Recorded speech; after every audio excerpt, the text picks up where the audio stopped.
19 years ago, a 20-year-old footballer knelt beside a plastic tub and bathed a baby for a charity photo shoot. He didn't know the child's name would one day sit next to his in every conversation about greatness. He didn't know that baby would grow up to wear his number, inherit his burden, and chase his ghost through the same hallways of La Masia. And he certainly didn't know that on Sunday, July 19, 2026, in a stadium just outside New York City, that baby, now fully grown, would stand across from him in a World Cup final with everything on the line. The man in that photo is Lionel Messi. The baby is Lamine Yamal. And for the past 3 years, while pundits, rivals, and even his own country's press took turns doubting the kid, Messi kept saying the same thing over and over. He said Lamine was different. He said Lamine was the one. Nobody really listened. In this video, we're going to trace the full story of how the greatest player in the history of football identified his own successor before anyone else was willing to commit.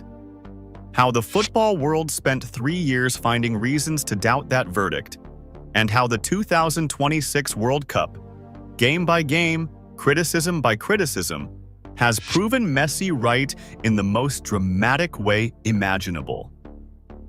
Because as we speak, Spain and Argentina are preparing for a World Cup final that doubles as the most poetic handover in the history of the sport. And that is where the question gets even more interesting. Who is actually going to win? This episode is sponsored by Kalshi, the largest prediction market in the United States. Here's what makes Kalshi different. You are not playing against a house. Kalshi is peer-to-peer trading. You buy a yes or no contract on whether something will happen, and you're trading directly against other users. Think of it like buying or selling a stock. The line isn't set by some algorithm working against you. It moves based on where the money goes. Public opinion sets the price. Right now, Spain winning the FIFA World Cup is trading at this probability, meaning a $100 trade pays out this amount with a correct prediction. And as that probability shifts, you can buy in or out of your position at any time to lock in a profit or cut a loss. Kalshi is CFTC approved, federally regulated, which is why it's available all across the country, including California and Texas.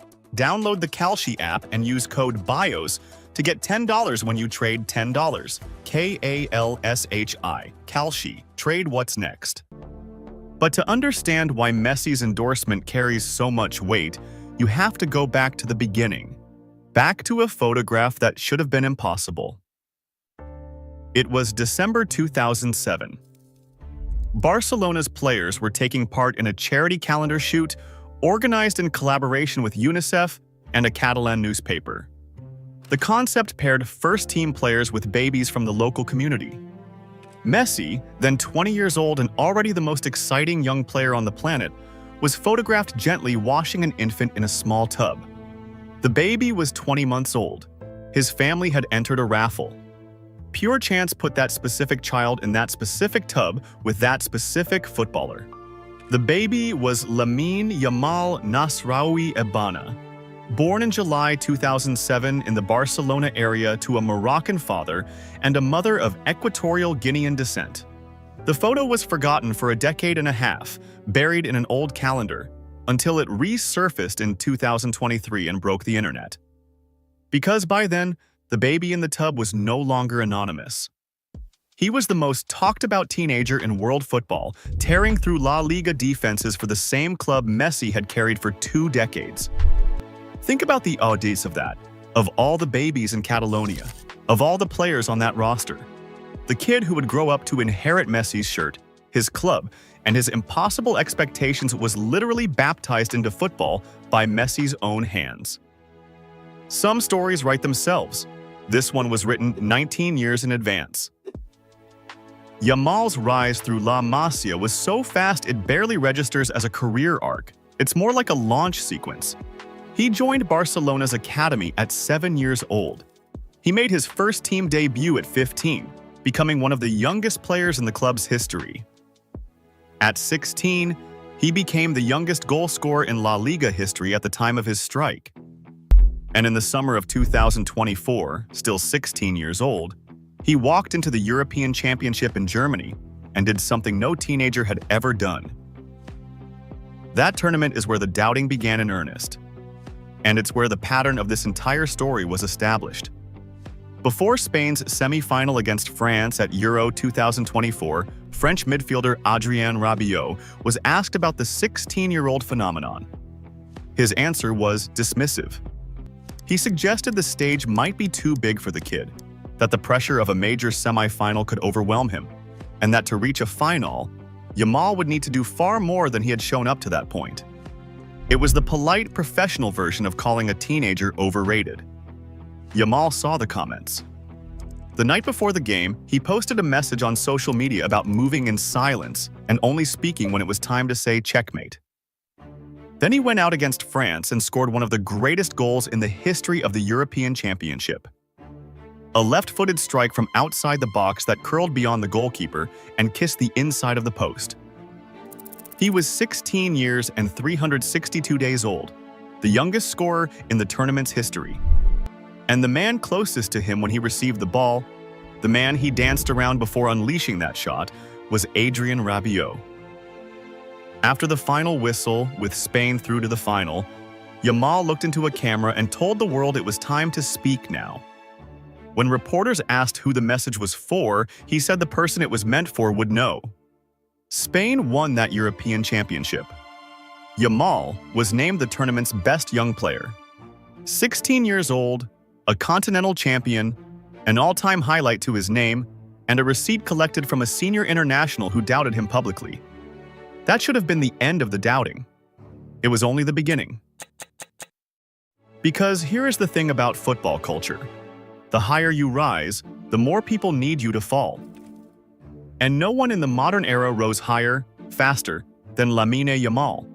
Through the 2024 to 2025 season, Yamal was arguably the best player in the world.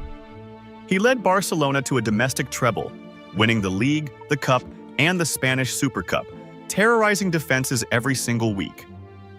He signed a massive new long-term contract, and then the club handed him something heavier than any trophy. The number 10 shirt, Messi's number, the most sacred piece of fabric in Catalonia. That's when the machine turned on him. The 2025 Ballon d'Or ceremony in Paris was supposed to be his coronation.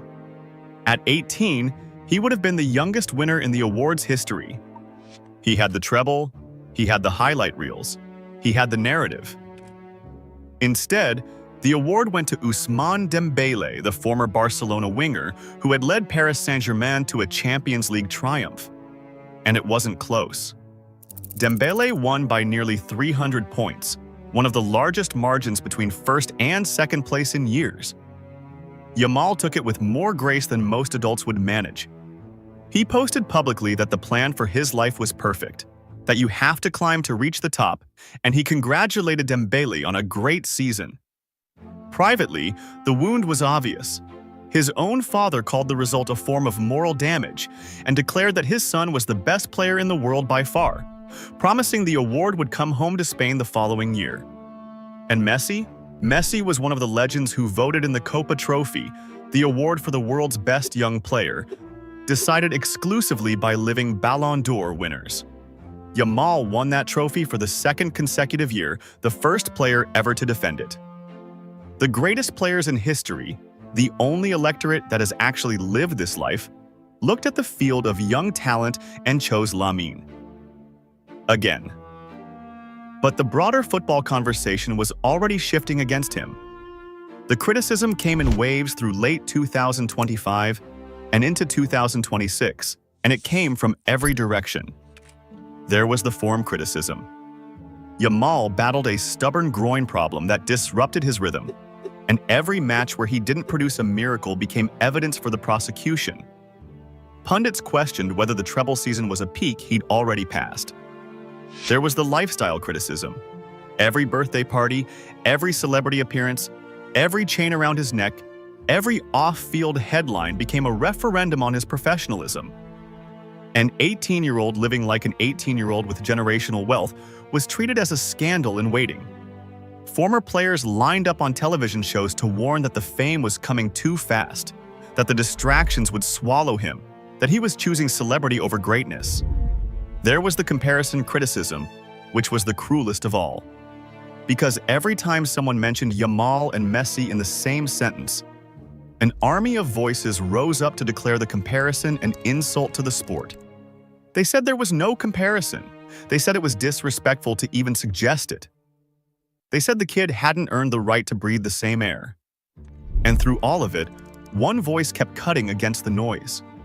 Messi had been asked about Jamal for years, and his answers were remarkably consistent. In interviews and appearances, he spoke about the new generation of footballers with genuine warmth. But whenever he was pressed to single one out, he never hesitated. At an event in Germany, he was told that people had identified Jamal as the young player who most resembled him, and Messi agreed without a flicker of doubt. He said that because of his age, because of what he had already done, and because of the future in front of him, it was Lamine. He acknowledged that the rest depended on the kid himself, because that's how football works, but he called him the present of the game, not just the future. Then, in May 2026, just weeks before the World Cup, Messi went further than he ever had. Speaking to the Spanish press, he said there was a new generation of very good footballers with many years ahead of them, but if he had to choose one for what he had done so far and for what was still to come, it was Lamine. And then he added the sentence that gives this entire video its title. He said there was no doubt. For him, Lamine was the best. The best, not the most promising, not the most talented teenager, the best. Read that back and let it sink in. The greatest player of all time, a man famously allergic to hype and empty praise, a man who spent 20 years watching so-called new Messis appear and vanish, looked at an 18-year-old who had just been publicly beaten to the Ballon d'Or, who was being roasted weekly for his lifestyle, whose form was being questioned in every debate show in Europe, and he committed, completely, on the record, weeks before a World Cup where they might meet. Nobody listened, and the tournament that followed seemed, at first, to prove the doubters right.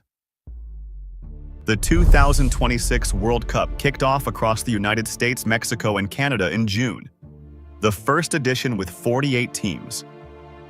Spain arrived as European champions and one of the favorites.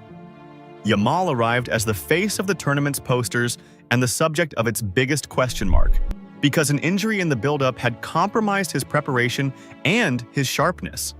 And through the group stage, the storyline the critics wanted materialized almost perfectly. Jamal scored once, in a comfortable 4-goal win over Saudi Arabia, and then the goals stopped. Match after match, Spain rolled forward while their superstar failed to appear on the score sheet. 1 goal and no assists through 6 appearances. At a tournament where the biggest names were producing monstrous numbers, where Messi and Mbappe and Haaland and Kane were filling their boots, the most hyped young player on earth had a stat line you could fit in a whisper. The takes wrote themselves. Analysts openly discussed how Spain had reached the deep rounds despite their young star's quiet tournament, not because of him. They pointed to Mikel Oyarzabal's goals and Marc Cucurella's assists as the real engine. They suggested the stage was once again too big. The same script Rabiot had read from in 2024, now performed by a full chorus. His teammates pushed back. Alex Baena publicly urged critics to look beyond raw goal numbers and insisted Jamal was delivering a huge tournament in every way that actually mattered. But defensive press conferences from teammates rarely change a narrative. Only performances do. And here's where you have to actually watch the games instead of the highlight compilations, because the truth of Jamal's World Cup was hiding in plain sight. Spain were destroying everyone. Not edging past them, destroying them. Through 7 matches, they outscored their opponents 13-1, with a record 6 clean sheets. And the reason their attack was so unsolvable was that every opponent had to make the same impossible choice. Commit 2 and 3 defenders to Jamal's flank, or let the most dangerous teenager alive run free. Every single coach chose to triple team him. And every single time, that decision opened the field for Oyarzabal, for Pedri, for Nico Williams, for the waves of Spanish runners flooding into the space Jamal created just by standing there. Jamal understood this perfectly, even if the debate shows didn't. After Spain beat Belgium in the quarterfinal, a match where he didn't score but was named player of the match anyway, he addressed the goal drought head-on. He said that of course he wanted to score, but he didn't step on the pitch thinking about it. He said his movement dragged multiple opponents out of position, and he did everything he could to help the team. And then he delivered the line that should be printed on the walls of every football academy on the planet. He said that if Spain won the World Cup, no one would remember whether he scored goals. The important thing was winning. A 19-year-old, as of July 13th, torched weekly for his supposed immaturity, giving the most mature answer in the entire tournament. Sound familiar? It should. Because there was another skinny kid from La Masia who spent years being told his tournaments were failures because the goals didn't come when the cameras demanded them. Another number 10 who was called a system player, a flat-track bully, a big game ghost. Another genius whose value was invisible to people who only read box scores. Messi lived that exact life for a decade with Argentina. He knows precisely what it looks like when a generational player is carrying a team in ways that don't show up on a stat sheet. That's why he never wavered on Jamal. He wasn't evaluating a highlight reel. He was recognizing his own reflection. Then came the semifinal. Spain against France, in the brutal heat of Arlington, Texas. The day before the match was Jamal's 19th birthday, and when reporters asked what gift he wanted, he smiled and said the best present would be a win and a trip to New York. France arrived with Kylian Mbappé, carrying 8 goals and the swagger of a team that had scored 16 times in the tournament. Jamal had spent the build-up saying, flatly, that Spain feared no one, and when critics called the comments disrespectful, he doubled down. And 90 minutes later, the scoreboard agreed with him. Spain 2, France nothing. Mbappé managed 3 shots, none on target, smothered into irrelevance. Jamal, one day past his birthday, produced the moment that broke the game open, a clever surge into the box that forced the penalty for Spain's opening goal, making him the second youngest player in 60 years to win a penalty in a World Cup knockout match, behind only a teenage Michael Owen in 1998. He even had a goal ruled out for offside. Spain's coach, Luis de la Fuente, declared afterward that when opponents face a team like his, they're facing something unbeatable. Spain were into their first World Cup final since 2010, the year they lifted the trophy for the only time in their history, and they had done it without conceding a single meaningful blow across the entire knockout stage. And standing at the heart of it, dragging 3 defenders everywhere he walked, was the teenager the world had spent a month calling a disappointment. The kid asked for New York for his birthday. He got it. And one day later, in Atlanta, the other half of this story delivered its own miracle. Argentina against England. The defending world champions against a nation chasing its first final in 60 years. For the first time in his entire career, across 2 decades and more than 1,000 matches, Messi was facing England. And for most of the night, it was going wrong. Anthony Gordon put England ahead in the 55th minute, and as the clock bled toward the 90th, the greatest career in football history was 5 minutes from ending in a semi-final. Then the oldest truth in the sport reasserted itself. You cannot bury this man. In the 85th minute, Messi slipped the ball to Enzo Fernandez, who detonated a strike from 20 yards into the net. And in the 2nd minute of stoppage time, with extra time looming, Messi collected a rebound off the post and curled across onto the head of Lautaro Martinez. 2-1. Game over. Both goals assisted by a 39-year-old who now, incredibly, led the tournament's Golden Boot race with 8 goals and more assists than Mbappé. Let that number breathe for a second. 8 goals, at 39, in his 6th World Cup.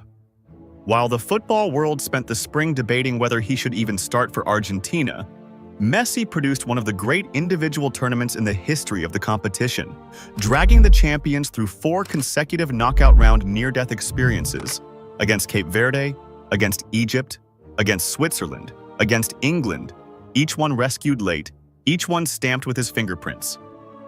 Argentina's coach, Lionel Scaloni, said afterward that his team plays its best football in adversity, that there was blood in the water and they went for it. And now they stand 90 minutes from something no nation has achieved in 64 years. Back-to-back World Cups. Not since Pele's Brazil in 1962 has any country defended the title. Messi, meanwhile, becomes only the second player in history, after the Brazilian Cafu, to appear in 3 World Cup finals. So here we are.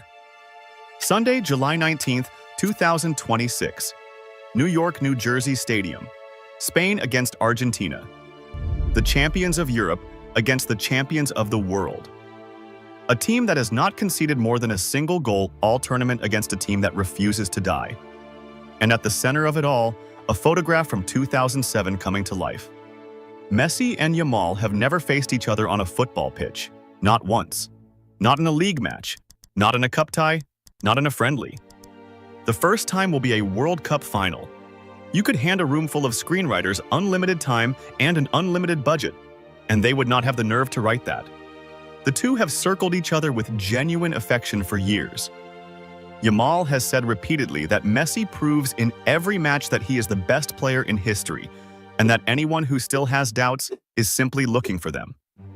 He grew up idolizing Neymar, but he has never pretended Messi is not the standard.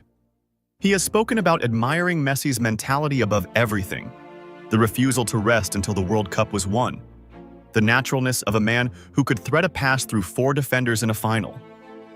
During this tournament, he admitted that everyone knows who Messi is, but that nobody expected him to still be operating at this level.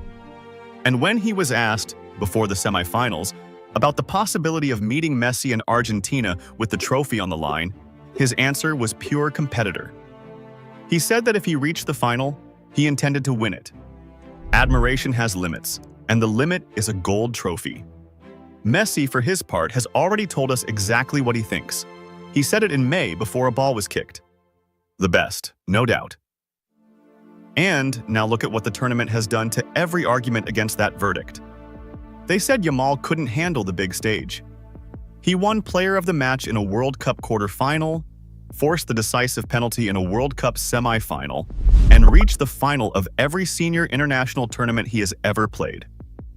He is 19 years old and 1 win from being a European champion and a world champion before his 20th birthday. They said the goals proved he was overhyped. Spain scored 13 and conceded 1, largely because entire defensive schemes were bent around stopping him. His coach kept picking him. His teammates kept defending him. The results kept validating him. They said his lifestyle would derail him. He answered every question at this World Cup with the calm of a veteran, deflected every controversy, absorbed a year of mockery over an award he lost, and turned it all into fuel. He even said losing the Ballon d'Or was probably right for his personal growth, that he was too young to properly appreciate what winning it means. Read that again and tell me that's a kid who's been swallowed by fame. They said comparing him to Messi was an insult. Messi himself made the comparison, repeatedly, voluntarily. The one man on earth with the standing to shut the conversation down is the man who keeps it alive. This is the part nobody wants to admit.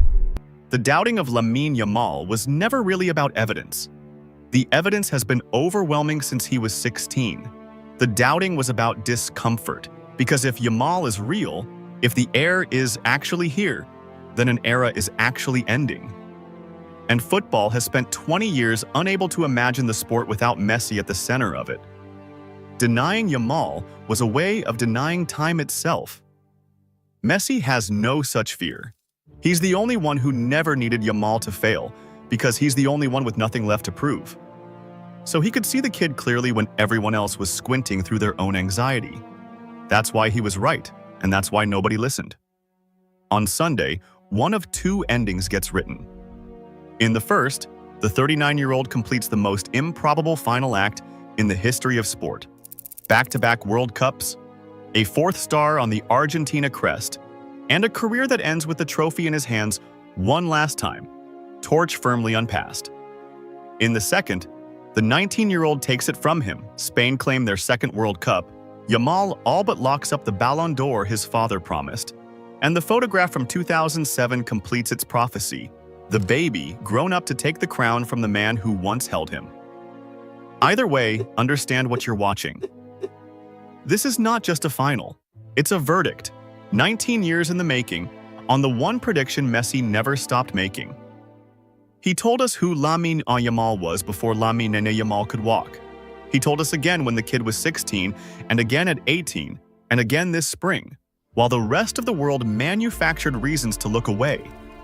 Messi was right about Yamal. He was right all along. And on Sunday night, in front of the largest audience in the history of the sport, the whole world will finally be forced to listen.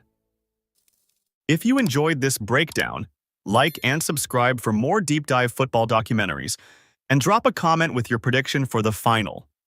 Argentina or Spain, the master or the apprentice. Until next time.